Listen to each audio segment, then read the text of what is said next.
न्युजमा स्वागत छ। म पूजा गिरी। नमस्कार, म वसुधा केसी। सुरुमा हेडलाइन्स।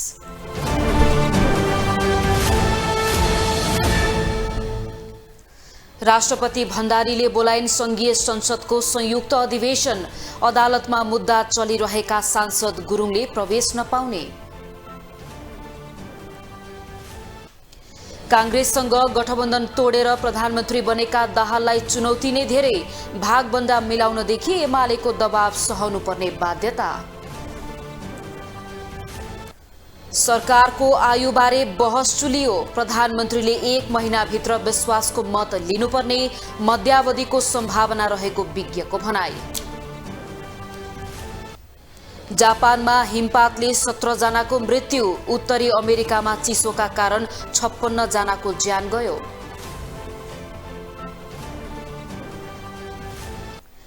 र नेपाल टी20 लिगमा लुम्बिनी अल स्टारको लगातार तेस्रो जित। पोखरा एभेन्जर्सले 3 खेल गुमायो।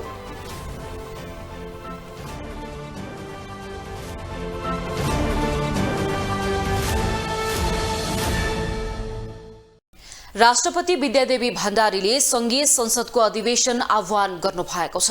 राष्ट्रपति भण्डारीले आज संसदका दुवै सदन राष्ट्रिय सभा र प्रतिनिधि सभाको अधिवेशन आह्वान गर्नुभएको हो। सरकारको सिफारिस अनुसार संसदको बैठक पुस 25 गते सोमबार दिउँसो 1 बजेका लागि बोलाइएको छ। हिजो बेलुकी बसेको मन्त्री परिषदको पहिलो बैठकले संसद अधिवेशन पुस 25 मा आह्वान गर्न राष्ट्रपति समक्ष सिफारिस गर्ने निर्णय गरेको थियो। संविधान संसदको अधिवेशन आह्वान र अन्य सरकारको सिफारिसमा राष्ट्रपतिले गर्ने व्यवस्था रहेको छ।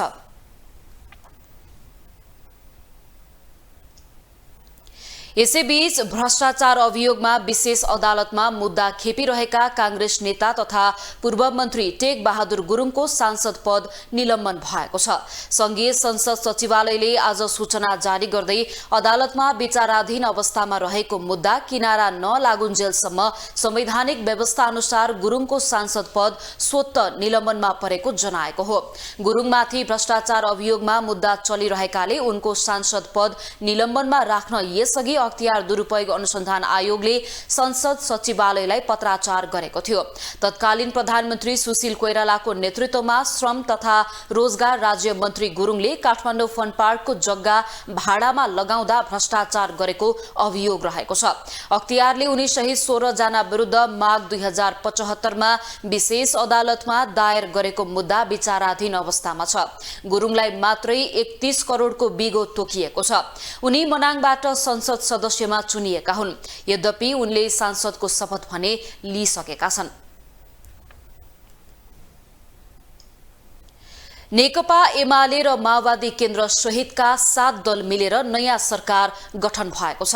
सरकारमा यसै चुनावबाट उदाएको राष्ट्रिय स्वतन्त्र पार्टी समेत सहभागी रहेको छ। 7 दल सहभागी भएकाले सरकारमा भागबन्दा मिलाउन त कठिन छ नै, नेकपा एमालेको दबाव झेलेर काम गर्न प्रधानमन्त्री पुष्पकमल दाहाललाई सजिलो छैन। चुनावपछि नयाँ सरकार बनिसकेको छ। सरकारले पूर्णता नपाएको भए पनि एमाले र माओवादी सहितका दल मिलेर सरकार गठन भइसकेको छ। 6 महिना अघि पार्टी दर्ता गरेर चुनावमा सहभागी भएको राष्ट्रिय स्वतन्त्र पार्टी समेत सरकारमा सहभागी भएको छ। सभापति रवि लामिछानेले उपप्रधान तथा गृह मन्त्रालयको नेतृत्व पाएका छन्। चुनाव अघि पुराना दलको विकल्प खोज्नुपर्ने विषयमा व्यापक चर्चा चलेको थियो। अहिलेको सरकारमा नयाँ दल राष्ट्रिय स्वतन्त्र पार्टी र जनमत पार्टी समेत सहभागी भएका छन्। चुनाव अघि उत्साह देखिएको भए पनि चुनावपछि बनेको सरकारका बारेमा भने टिप्पणी सुरु भएको छ। नयाँ सरकारप्रति खास गरी गृहमन्त्री बनेका रवि लामिछाने प्रति आशा धेरै रहेको देखिएको छ। अब सरकार त बन्नु नै पर्छ, एउटा कुनै न कुनै मिलेर सरकार त बन्नु नै पर्छ होइन। अब जनमत अनुसार चाहिँ कांग्रेसको नेतृत्वमा चाहिँ सरकार बन्नुपर्ने थियो। तर अब यस्तै अङ्कगणितको खेलले गर्दाखेरि प्रचण्ड नै निर्णायक हुनुभयो लास्टमा गएर। अनि अब एमालेसँग मिलेर प्रधानमन्त्री हुनुभएको छ। अब हेरौँ, हामीले आशावादी हुने हो हामी। अब स्थायित्व आयो भने 2 वर्ष त अब जस राम्रै हुन्छ भन्ने आश गरेका छौँ। गृह मन्त्रालयमा रवि लामिछानेको प्रवेश भएको छ, त्यो पनि हाम्रो लागि सुखद समाचार नै हो। अब त्यही हो, हामी जनताले अब केही नभएको बेलामा अलिक केही आशाको रूपमा चाहिँ रवि लामिछाने आउनुभएको छ। यो चाहिँ परिवर्तनको सङ्केत हो जस्तो मलाई लाग्छ।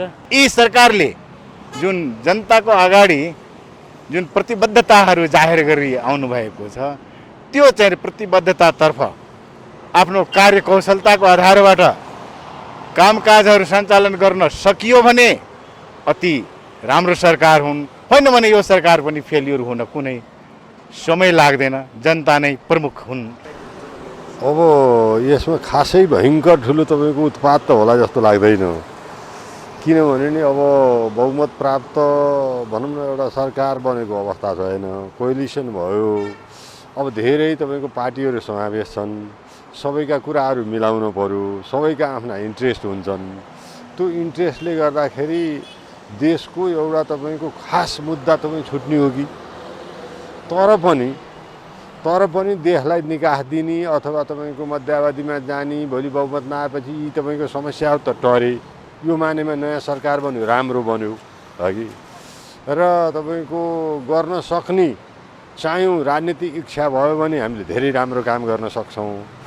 एमाले सहितका दलको समर्थनमा माओवादी अध्यक्ष प्रचण्ड सोमबार तेस्रो पटक प्रधानमन्त्री नियुक्त भएका थिए।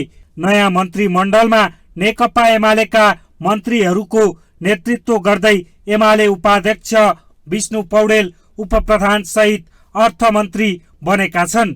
माओवादीका नारायण काजी श्रेष्ठ उपप्रधान सहित भौतिक पूर्वाधार तथा यातायात मन्त्री बनेका छन् भने राष्ट्रिय स्वतन्त्र पार्टीका सभापति रवि लामिछाने उपप्रधान सहित गृह मन्त्री तोकिएका छन्।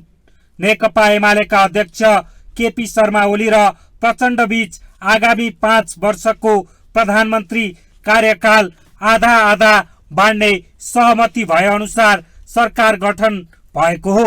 जनचाहना अनुसारको सरकार बनेको भए पनि वर्तमान सरकार जनताप्रति उत्तरदायी भएर अघि बढ्नुपर्ने राजनीतिक विश्लेषक प्रकाश रायमाझी बताउँछन्। अब यो अपेक्षाकृत रूपमा आएको चाहिँ सरकार होइन। अब यो नयाँ किसिमको समीकरण भएको हुनाले यिनका अगाडि चुनौतीहरू पनि प्रशस्त छन् र अहिले यति काम गर्ने मौका यति यो प्रचण्डलाई आएको छ र यति बेला उहाँले आफ्ना गल्तीलाई विगतका सुधार्दै जाने हो भने एउटा उहाँलाई चाहिँ ठुलो यो अवसर पनि छ। जस्तै नयाँ चाहिँ जुन अहिले पिँढीका पनि प्रवेश गर्नुभएको छ, उहाँहरूलाई पनि यो अवसर छ र त्यसमा चुनौतीहरू प्रशस्त छन्। त्यो चुनौतीलाई सामना गर्दै इमान्दारीपूर्वक जनताप्रति चाहिँ उत्तरदायी भएर देश र जनताप्रति उहाँहरू चाहिँ उत्तरदायी हुनुभयो भने यो उहाँहरूको लागि प्रायश्चित गर्ने प्रचण्डजीहरूको लागि मौका हो। अहिले सत्ता साझेदार दल बनेका माओवादी केन्द्र र नेकपा एमाले बीच गठबन्धनले अघिल्लो संसदीय निर्वाचनमा बहुमत ल्याएको थियो। चुनाव लगत्तै पार्टी एकीकरण पनि भएको थियो, तर नेकपा एमाले र नेकपा माओवादी केन्द्र बीच एकता भएको 2 वर्षमै आन्तरिक विवादका कारण फेरि अलग भएका थिए। एमाले र माओवादी अलग भएपछि एक अर्काको दल र तिनको नेतृत्वमाथि नेताहरूले औल्याएका समस्या समाधान नहुँदै फेरि 2 शक्ति एक ठाउँमा आएपछि यो सहकार्य र सरकारबारे चासो सुरु भएको छ। ग्लोबल टेलिभिजनका लागि क्यामेरामा विजय ठकुराटीका साथमा अभिषेक सापकोटा, काठमाडौँ। एमाले सहितको 7 दलीय गठबन्धनबाट प्रधानमन्त्री बनेका माओवादी अध्यक्ष पुष्पकमल दाहाल प्रचण्डले संवैधानिक व्यवस्था अनुसार 1 महिनाभित्र विश्वासको मत लिनुपर्ने हुन्छ। सरकार गठन भएको केही दिनदेखि नै प्रधानमन्त्री पुष्पकमल दाहालले विश्वासको मत लिन सक्ने वा नसक्ने भन्ने बहस सुरु भएको छ। एमाले सहितको 7 दलीय सरकारको नेतृत्व गर्न पुगेका प्रधानमन्त्री एवं माओवादी केन्द्रका अध्यक्ष पुष्पकमल दाहाल प्रचण्डले अबको 1 महिनाभित्र संसदबाट विश्वासको मत लिनुपर्ने हुन्छ। तर संघीयता नै नचाहने राष्ट्रिय स्वतन्त्र पार्टी, राजा आऊ भन्ने राप्रपा लगायतका राजनीतिक दलहरू मिलेर बनेको सरकारले विश्वासको मत लिन नसक्ने कांग्रेस नेताहरू बताउन थालेका छन्। यता कानूनी र राजनीतिक सबै हिसाबले सत्तारूढ गठबन्धनको सरकार बनेको भन्दै विश्वासको मत लिन कुनै अप्ठ्यारो नपर्ने सत्तारूढ दलका नेताहरूले उल्लेख गरेका छन्।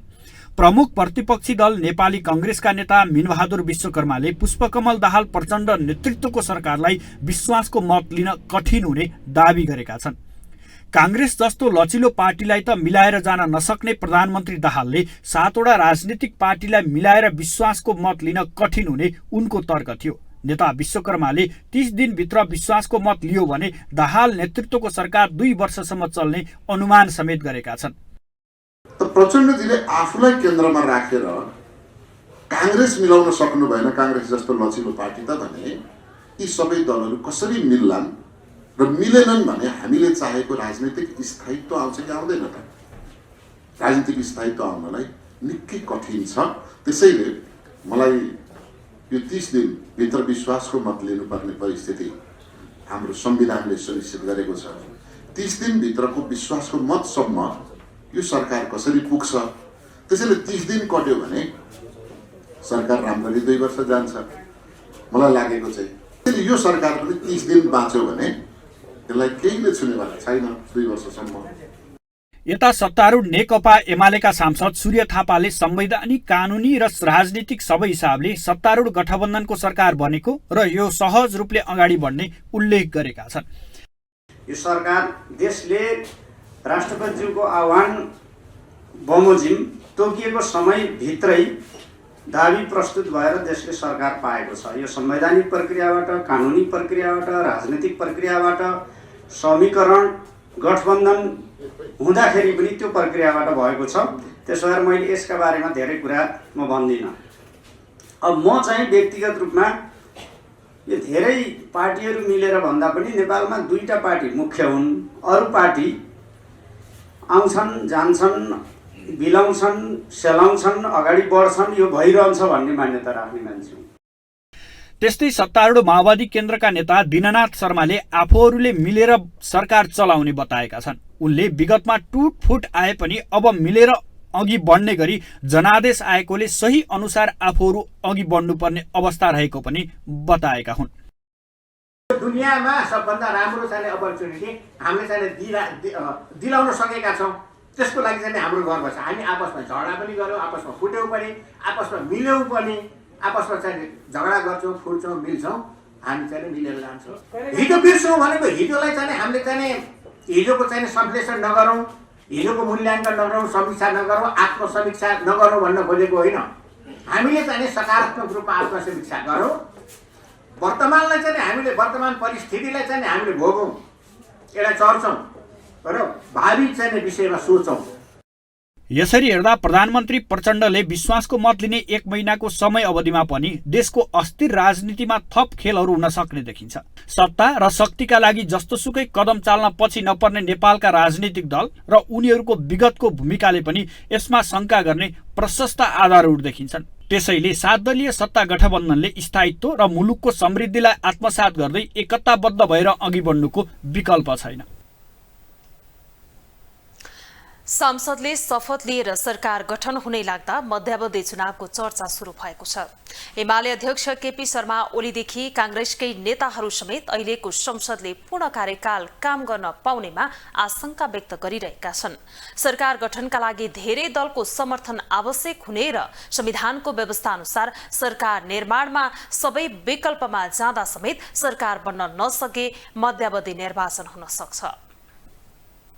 चुनावको अन्तिम मतपरिणाम सार्वजनिक भएर सांसदहरूले शपथ लिइसक्दा अहिलेको संसदकै आयुका बारेमा बहस सुरु भएको छ। एमाले अध्यक्ष केपी शर्मा ओलीले समेत मध्यावधि चुनाव हुन सक्ने आशय व्यक्त गरेका थिए।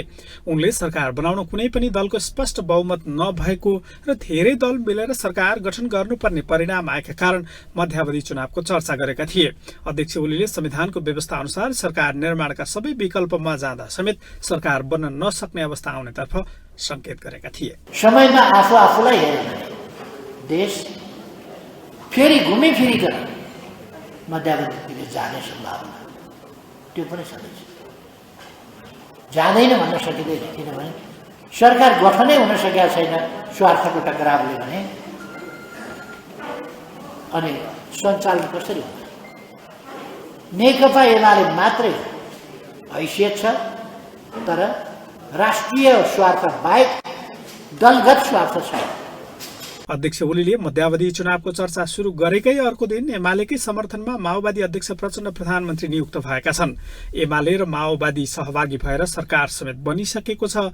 अध्यक्ष ओलीले एमालेलाई प्रतिपक्षमा राखेर गठन हुने सरकारको आयुका बारेमा यसअघि प्रश्न उठाएका थिए। तर अहिले भने एमाले र माओवादी सहितका 6वटा दल मिलेर सरकार गठन भइसकेको छ। सरकार गठन भए पनि अहिलेको संसद हङ पार्लियामेन्टका रूपमा रहेका कारण कतिपयले संसदले पूर्ण कार्यकाल काम गर्न नपाउने आशंका व्यक्त गरिरहेका छन्। कांग्रेस सांसद समेत रहेका युवा नेता प्रदीप पौडेल समेत सरकारले जनचाहना अनुसार काम गर्न नसक्ने र सरकार बनाउन नसक्ने अवस्था आउन सक्ने भन्दै मध्यावधि चुनाव हुन सक्ने आशंका व्यक्त गर्छन्। कुनै पनि संसद अथवा निर्वाचन भएको 5 वर्षसम्म त्यो संसद टिकिरहँदा त्यसले जनताको पक्षमा अथवा देशमा स्थिर सरकार दिने प्रक्रियामा चाहिँ महत्त्वपूर्ण भूमिका खेल्न सक्यो भने त्यो चाहिँ सान्दर्भिक र जनताले चाहेको विषय त्यो भन्ने मलाई लाग्छ।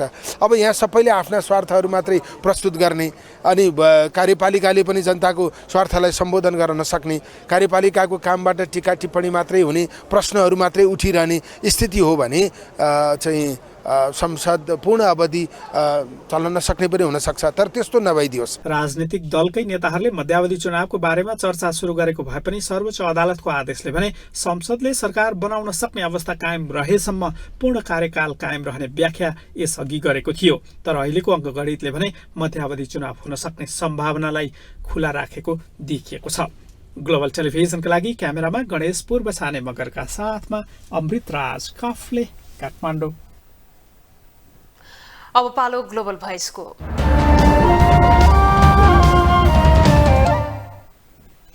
संसदको दोस्रो ठूलो दल नेकपा एमालेको टेको र अन्य 5 दलको आड भरोसामा माओवादी केन्द्रका अध्यक्ष पुष्पकमल दाहाल नेतृत्वको सरकार बनेको छ। यसै सन्दर्भमा ग्लोबल भोइसमा आज हामीले सोधेका छौं, नयाँ सरकारबारे तपाईको धारणा के छ? म उत्साहित भएन, आशावादी रूपमा छु। उत्साहित उति छैन म अहिले। वर्तमान यो अब 5-7 दल मिलेर बनेको छ।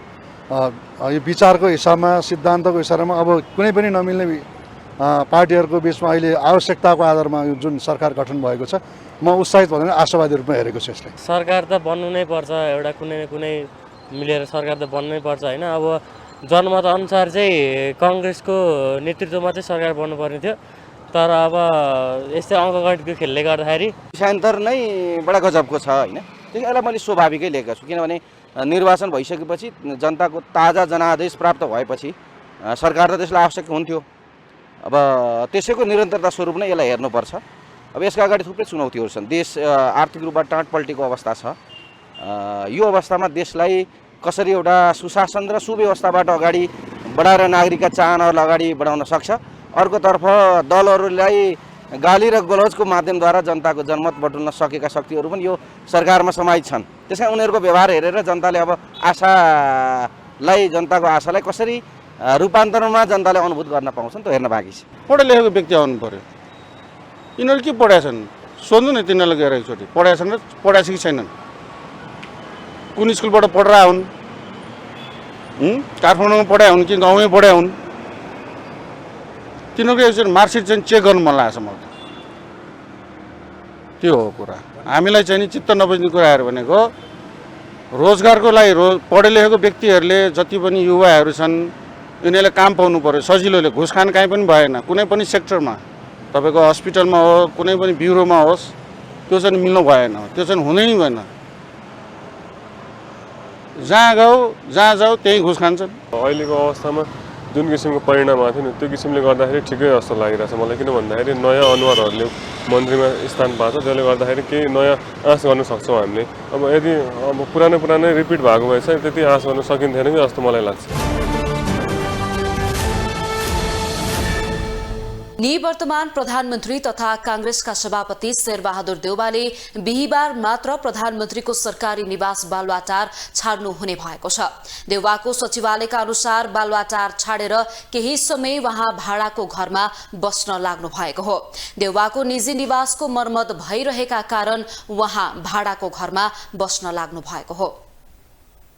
निवर्तमान प्रधानमन्त्री तथा कांग्रेस सभापति शेरबहादुर देउवाले बिहीबार मात्रै प्रधानमन्त्रीको सरकारी निवास छाड्ने भएका छन्। सोमबार नयाँ प्रधानमन्त्रीमा नेकपा माओवादी केन्द्रका अध्यक्ष प्रचण्ड नियुक्त भएपछि निवर्तमान प्रधानमन्त्री देउवा बिहीबार मात्रै सरकारी निवासमा सर्न लागेको उनको सचिवालयले जनाएको छ। देउवा सरकारी निवास छाडेको भए पनि उनी आफ्नै घरमा भने तत्काल नजाने भएका छन्।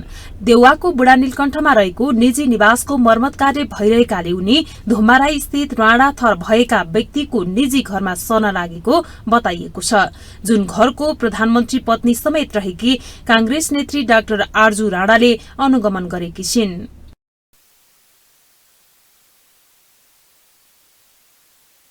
देउवाको निजी घर मर्मत गर्न करिब 4 महिना लाग्ने भएपछि देउवाले धुम्माराई स्थित चप्पल कारखानाको भाडाको घर लिएको बताइएको छ। धुम्माराईमा नयाँ घरमा मंगलबार र बुधबार डेकोरेशनको काम भएकाले बिहीबार मात्र सर्ने सचिवालयले बताएको छ। धुम्माराई स्थित चप्पल कारखानामा रहेको फिक्का खैरो रंगको 2 तले घरमा यति बेला धमाधम मर्मत सम्हारको काम भइरहेको छ। घरमा आवश्यक पर्ने सामान लैजाने र मिलाउने कार्य जारी रहेको छ भने सरसफाईको काम समेत शुरू भएको छ। सोलर जडान, गेट मर्मत, घरको भित्री र बाहिरी ठाउँको सरसफाई भइरहेको छ।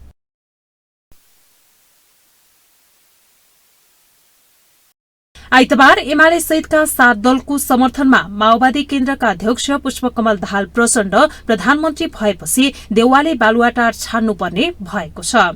देउवाले बालुवाटार नछाडेकाले सोमबार प्रधानमन्त्रीको शपथ लिएका प्रचण्ड आफ्नो निजी निवास खुमलटारमै रहेका छन्। ग्लोबल टेलिभिजनका लागि वसुधा केसी, काठमाडौँ। निर्वाचन आयोगले राष्ट्रपति र उपराष्ट्रपति निर्वाचनको तयारी शुरू गरेको छ। वर्तमान राष्ट्रपतिको कार्यकाल आगामी फागुन 29 मा सकिने भएकाले आयोगले माघ 28 गते भित्र निर्वाचन गराउने गरी तयारी शुरू गरेको हो। नेपालको संविधानको धारा 63 मा राष्ट्रपति र उपराष्ट्रपतिको कार्यकाल निर्वाचन भएको मितिले 5 वर्ष तोकिएको छ। राष्ट्रपति तथा उपराष्ट्रपतिको निर्वाचन सम्बन्धी ऐन 2074 बमोजिम राष्ट्रपतिको पदावधि सकिनु भन्दा कम्तीमा 1 महिना अघि निर्वाचन हुने गरी मिति तोक्नुपर्ने भएकाले आन्तरिक छलफल शुरू भएको आयोगका सहायक प्रवक्ता सूर्य प्रसाद अर्यालले जानकारी दिनुभएको छ। संविधानको धारा 70 बमोजिम राष्ट्रपति र उपराष्ट्रपतिमा फरक लिङ्ग वा समुदायबाट प्रतिनिधित्व हुनुपर्ने भएकाले दुवै पदको एकै पटक नभई फरक फरक मितिमा निर्वाचन हुनेछ। यो निर्वाचनमा संघीय संसदका 334 र प्रदेशसभाका सदस्य 550 जना मतदाता हुनेछन्। बहालवाला तथा पूर्व कर्मचारी र सुरक्षाकर्मीले नियम विपरीत राखेका व्यक्तिगत सुरक्षाकर्मी र सहयोगी 48 घण्टा भित्र फिर्ता गर्न सरकारले सुरक्षा निकायलाई निर्देशन दिएको छ। गृह मन्त्रालयले आज विज्ञप्ति जारी गर्दै विशिष्ट व्यक्तित्वहरूको सुरक्षा व्यवस्थापन कार्यविधि 2077 को व्यवस्था भन्दा विपरीत सेवा सुविधा लिएको र व्यक्तिगत सुरक्षाकर्मी तथा सहयोगी राखेको भए 48 घण्टा भित्र फिर्ता गर्न निर्देशन दिएको हो। मन्त्रालयका प्रवक्ता फणीन्द्र मणि पोखरेलले विज्ञप्ति जारी गर्दै बहालवाला तथा पूर्व कर्मचारी अथवा सुरक्षाकर्मीले कार्यविधिमा तोकिए अनुसार मात्र व्यक्तिगत सुरक्षाकर्मीको सुविधा पाउने उल्लेख गर्नुभएको छ।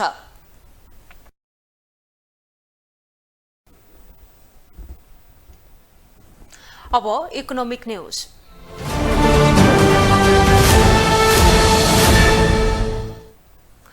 निजी क्षेत्रले अहिलेको आर्थिक अवस्थाबारे सरकारलाई जानकारी गराएको छ। मुलुकको अर्थतन्त्र अति संवेदनशील अवस्थामा रहेकाले नवगठित सरकारको सिङ्गो ध्यान अर्थतन्त्रको पुनरुत्थानमा जानुपर्ने निजी क्षेत्रको सुझाव छ। अर्थमन्त्री विष्णु पौडेलले निजी क्षेत्रका मागप्रति सरकार गम्भीर रहेको जवाफ दिएका छन्। उपप्रधान एवं अर्थमन्त्री विष्णु प्रसाद पौडेलसँग नेपाल उद्योग वाणिज्य महासंघको पदाधिकारी प्रतिनिधि मण्डलले मंगलबार अर्थ मन्त्रालयमा भेटवार्ता गरेको छ। भेटमा महासंघका अध्यक्ष शेखर गुल्छाले चालू पुँजी कर्जा मार्गदर्शन 2 वर्षका लागि स्थगन गर्न माग गरेका छन्। मुलुकको अर्थतन्त्र अति संवेदनशील अवस्थामा रहेकाले नवगठित सरकारको सिङ्गो ध्यान अर्थतन्त्रको पुनरुत्थानमा जानुपर्ने सुझाव समेत दिएका छन्। गुल्छाले अर्थतन्त्रको संवेदनशीलता बुझेर सोही अनुसार पहल हुने अपेक्षा निजी क्षेत्रले गरेको जानकारी गराएका हुन्। हाम्रो के भनाइ हो भने यो चालु पुँजी मार्गदर्शन यो अहिले भएका व्यतिथिलाई ठिक पार्नलाई आएको एउटा मार्गदर्शनको रूपमा हामीले हेरेका छौँ। तर जब अर्थतन्त्र एकदमै सङ्कटमा छ, एकदमै सङ्कुचनमा छ र निजी क्षेत्रको मनोबल एकदमै कमजोर छ, यस्तो बेलामा हामीले यो एउटा नयाँ निर्देशिका लिएर आएर एकैचोटि व्यतिथिलाई तिथिमा लिएर आउने जुन प्रयास गरेका छौँ त्यसले चाहिँ झन् ठुलो विकृति लिएर आउँछ भन्ने हामीलाई लागेको छ र त्यसैले गर्दाखेरि चालु पुँजी निर्देशिका कमसेकम 2 वर्षको लागि स्थगित हुनुपर्छ भन्ने हामीले सल्लाह दिन चाहन्छौँ।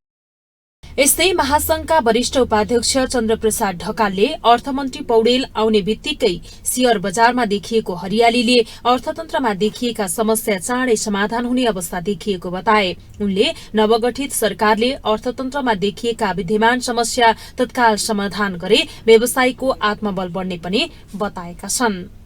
अब अहिले मान्य अर्थमन्त्री चाहिँ आइसकेपछि हिजो अस्तिको जुन शेयर बजारले पनि एउटा के कन्फिडेन्स चाहिँ देखाएको चाहिँ छ भने अब चाहिँ यो भन्नाले यो तुरुन्तै चाहिँ एड्रेस हुन्छ भन्ने चाहिँ एउटा कन्फिडेन्स चाहिँ देखाएको चाहिँ अवस्था चाहिँ छ। यसले यसको सँगै अध्यक्षज्यूले पनि भन्नुभयो जिल्लामा अहिले चाहिँ भन्नाले कतिपय चाहिँ जिल्ला उद्योग वाणिज्य सङ्घको चाहिँ भन्नाले कतिपय होइन प्रायः जस्तो चाहिँ उसमा चाहिँ एकदम यो आन्दोलनकै चाहिँ आउँदै भएको छ। नवनियुक्त उपप्रधान एवं अर्थमन्त्री विष्णु पौडेलले निजी क्षेत्रका मागप्रति सरकार गम्भीर रहेको बताएका छन्। सरकार निजी क्षेत्र बीचको सम्बन्ध अन्याश्रित रहेको उनको भनाइ छ। निजी क्षेत्रको मनोबल उच्च बनाएर काम गर्ने आफ्नो पहिलो प्राथमिकता हुने मन्त्री पौडेलको जवाब थियो।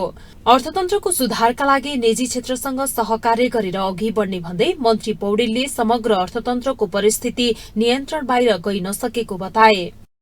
तपाईहरुले सरकार भएर हेर्दिनुस्, म चाहिँ निजी क्षेत्र भएर हेर्छु।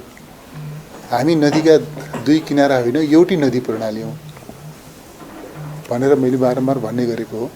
म त्यो चीजलाई अहिले पनि म स्मरण गर्न चाहन्छु। हामीहरु नदीका 2 किनारा होइनौं। हामी बीचको सम्बन्ध निषेधकारी सम्बन्ध होइन। एउटाले अर्कोलाई विस्थापित गर्ने, एउटाले अर्कोलाई कमजोर पार्ने, एउटाले अर्कोलाई किनारा लगाउने, एउटाले अर्कोलाई धक्का दिने हाम्रो सम्बन्ध होइन। र निजी क्षेत्रको मनोबल टुट्यो भनेदेखि निजी क्षेत्रका समस्याहरू समाधान भएनन् भनेदेखि त्यसले राष्ट्रिय अर्थतन्त्रमा धेरै ठुलो भनौं न धक्का लाग्छ र हामी अगाडि बढ्न सक्दैनौं भन्ने कुराको अनुभूति सरकारलाई छ। निजी क्षेत्रले अर्थमन्त्री पौडेललाई भेट्नु अघि प्रधानमन्त्री पुष्पकमल दाहालसँग भेटेर देशको अर्थतन्त्र र निजी क्षेत्रलाई सहयोग गर्न आग्रह गरेका थिए। प्रधानमन्त्री दाहालले अर्थतन्त्रको पुनरुत्थानमा आफ्नो पहिलो प्राथमिकता रहेको र मन्त्री परिषदको पहिलो बैठकबाट यस सम्बन्धमा विशेष निर्णय गरेर जाने समेत जानकारी दिएका थिए। कञ्चनपुरको कृष्णपुर नगरपालिका वडा नम्बर 1 दोमिल्लाका स्थानीय बासिन्दा अमृषोको कुचोबाट आमदानी गर्न थालेका छन्। सूर्य फेदीमा रहेको गाउँका बासिन्दा ऐश्वर्य सामुदायिक वनमा आबद्ध भएर अमृषोलाई आमदानीको स्रोत बनाउन सफल भएका हुन्। अमृषोको कुचो बनाएर स्थानीय बजारमा बिक्री समेत भइरहेको छ। कञ्चनपुरको कृष्णपुर नगरपालिका वार्ड नम्बर 1 दोमिल्लाका स्थानीयहरूका लागि अमृषो राम्रो आमदानीको स्रोत बनेको छ। वनभरि रहेको अमृषो विगत 4 वर्षदेखि स्थानीय बासिन्दाको प्रमुख आय स्रोतको रूपमा अगाडि आएको हो। अमृषोबाट कुचो बनाएर बिक्री गरेर सामुदायिक वन र स्थानीय बासिन्दाहरूले आमदानी गरिरहेका छन्। पहिलेको भन्दा धेरै राम्रो भएछ। पहिला यसमा कसैको पनि ध्यान थिएन। यो अमृषोले के गर्ने हो त्यस्तो सोच थियो है। यहाँबाट के आमदानी हुन्छ, के हो, यो त त्यसै हो, घाँसको लागि मात्रै हो भन्ने सबैको बुझाइ थियो। अहिले चाहिँ झाडुबाट आमदानी हुँदाखेरि यो एउटा हाम्रो आमदानीको स्रोत भएछ। हाम्रो 2-3 साल भइहाल्यो हाम्रो वनको काठको कटानी आदेश केही पनि छैन। अहिले हामीले यहीबाट अलिअलि अफिस खर्च अनि चौकीदारहरूलाई त्यसरी हामीले खर्च पनि उठाएका छौँ र योबाट राम्रो आमदानी भएको छ। अनि यसै तरिकाले जाने हो भने भविष्यको लागि एउटा यो वनमा काठमा मात्रै निर्भर नरहेर यो झाडुबाट पनि धेरै आमदानी हुन्छ भन्ने हामीले बुझेका छौँ र त्यही आधारले लागेका पनि छौँ। सामुदायिक वनले 40 हेक्टरमा अमृषो लगाएको छ। अहिले अमृषो कटानदेखि कुचो बनाउन भ्याइ नभई भएको छ। सामुदायिक वनले गत वर्ष अमृषोबाट बनाइएका 3 लाख बढीको कुचो बिक्री गरेको छ। यस वर्ष 4 देखि 5 लाखसम्म कुचो बिक्री गर्ने लक्ष्य राखिएको छ। त्यो यसले चाहिँ उपभोक्ताहरूलाई आत्मनिर्भर गराउने काममा बढी महत्त्वपूर्ण टेवा पुर्याएको छ। अमृत सुब्बाजीले हाम्रो उत्पादन अहिले हाम्रो यो लक्ष्य चाहिँ योभन्दा पूर्व अध्यक्षजीले 15 लाख झाडु उत्पादन गर्ने लक्ष्य भनेर सुरुवात गरेका हुन्। अब अहिले बल्ल 5-6 हजार झाडु उत्पादन भइरहेछन्। बजार के हो कहाँ हो अनि बजार हाम्रो चाहिँ मैनगरदेखि लिएर धनगढीसम्म छ अहिले वर्तमानको हिसाबमा। अब यसलाई चाहिँ बाहिर पनि पठाउने भन्ने लक्ष्य हो। अमृसो कटानदेखि कुचो बनाउने काममा स्थानीय उपभोक्ताले नै रोजगारी पाएका छन्। सामुदायिक वनले एउटा कुचो बनाए बापत 15 रुपियाँसम्म दिने गरेको छ। उक्त कुचो 50 रुपियाँदेखि 70 रुपियाँसम्म थोक मूल्यमा बिक्री हुने गरेको छ। अब अहिले हामी आउँदाखेरि हामीले अमलसो एकदम निम्न तरिकाले पाएका हौँ। चरीचरा खुल्ला थियो यहाँ। अहिले हाम्रो अमलसो अब हजुरहरू हेर्नुहोस् एकदम फस्टाएको छ। के हात्तीले त बिगाड्नु लागेको छ भने अमलसोबाट कम्तीमा यो 2-4 वर्षभित्रमा 25-30 जना रोजगारी पाउने स्थिति छ यहाँ। अहिले पनि 15,000 बोटा लगाएको छौँ। त्यो कति मऱ्यो कति बाँच्यो त्यो हेर्दैछौँ हामी। यो पछाडितिर पश्चिमतिर लगाएको छ। यस वर्ष पनि अमृसोका 20,000 बिरुवा रोपिएका छन्। विगत 4 वर्षदेखि 40 हेक्टर क्षेत्रफलमा अमृसो लगाउनुदेखि भण्डारण र बजारीकरणसम्म पश्चिम तराई भूपरिधि कार्यक्रमले सहयोग गर्न थालेपछि स्थानीय बासिन्दाहरूमा राहत मिलेको छ। निकुञ्ज नजिकै रहेका कारणले हात्तीले अमृसो नष्ट गर्दै आएकोमा संरक्षणका लागि तारबार गरिदिएपछि उत्पादन र आम्दानी बढ्दै गएको छ। ग्लोबल टेलिभिजन एचडीका लागि कैलालीबाट शर्मण देउवाको रिपोर्ट। अब इन्टरनेशनल न्यूज।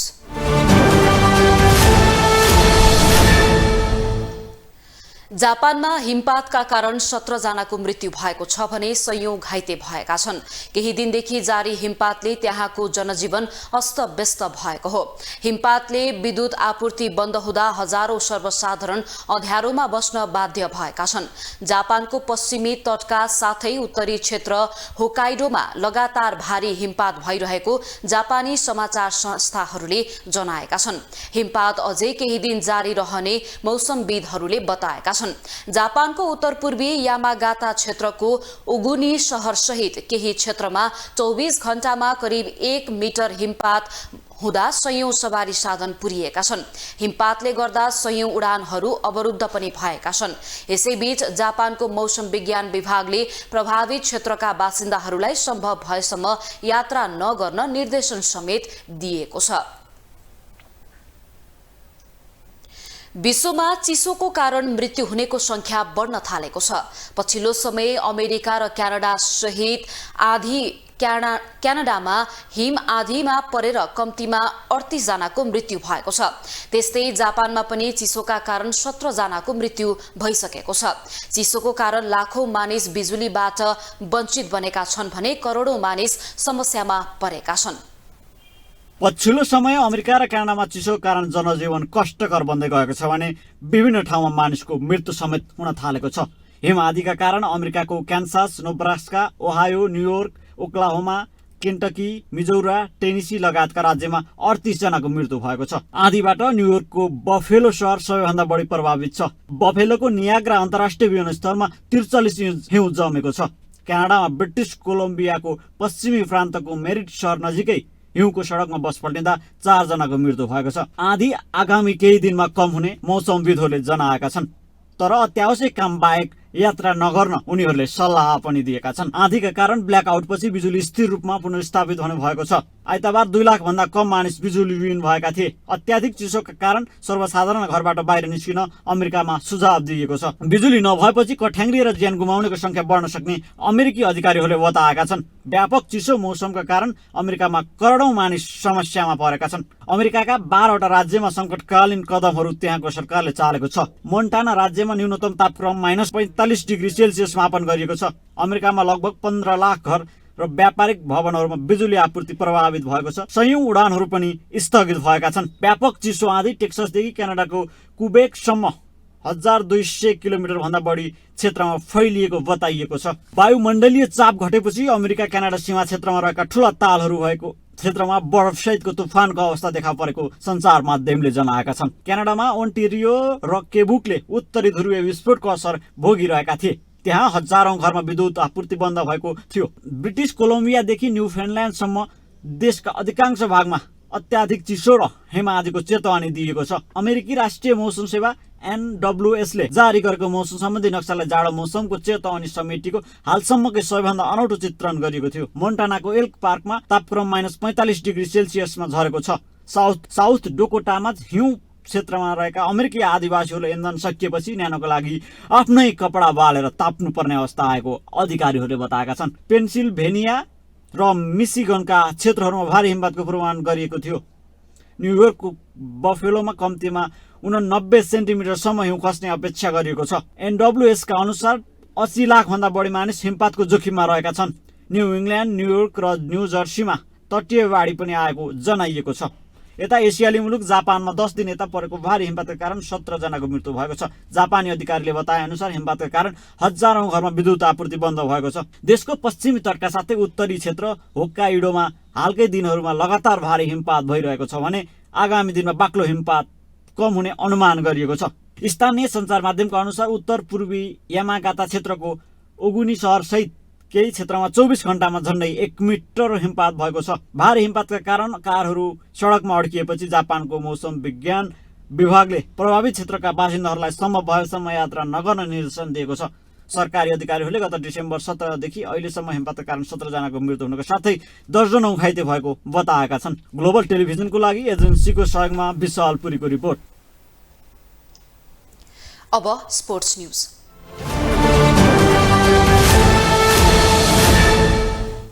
पोखरा एभेन्जर्सले पहिलो संस्करणको नेपाल T20 लिगमा लगातार तेस्रो हार बेहोरेको छ।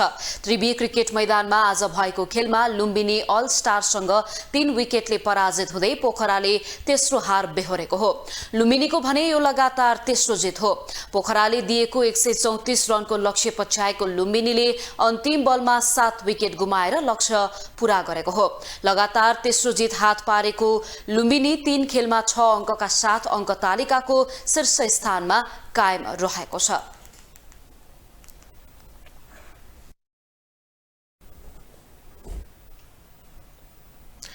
ग्लोबल न्यूजको अन्त्यमा अहिलेसम्मका हेडलाइन्स पुनः एकपटक।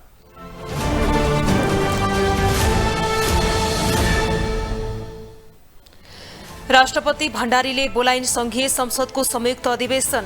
अदालतमा मुद्दा चलिरहेका सांसद गुरुङले प्रवेश नपाउने। कांग्रेससँगको गठबन्धन तोडेर प्रधानमन्त्री बनेका दाहाललाई चुनौती नै धेरै। भागबण्डा मिलाउनेदेखि एमालेको दबाव सहनुपर्ने बाध्यता। सरकारको आयुबारे बहस सुलियो। प्रधानमन्त्रीले 1 महिनाभित्र विश्वासको मत लिनुपर्ने मध्यावधिको सम्भावना रहेको विज्ञको भनाई। जापानमा हिमपातले 17 जनाको मृत्यु। उत्तरी अमेरिकामा चिसोका कारण 56 जनाको ज्यान गयो।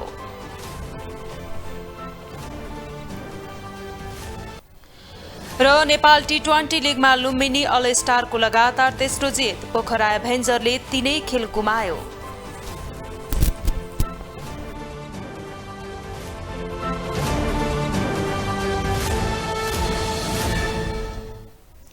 ग्लोबल न्यूज अहिलेलाई यति नै। ग्लोबल टेलिभिजन तपाईँ फेसबुक तथा युट्युबमा पनि प्रत्यक्ष हेर्न सक्नुहुनेछ।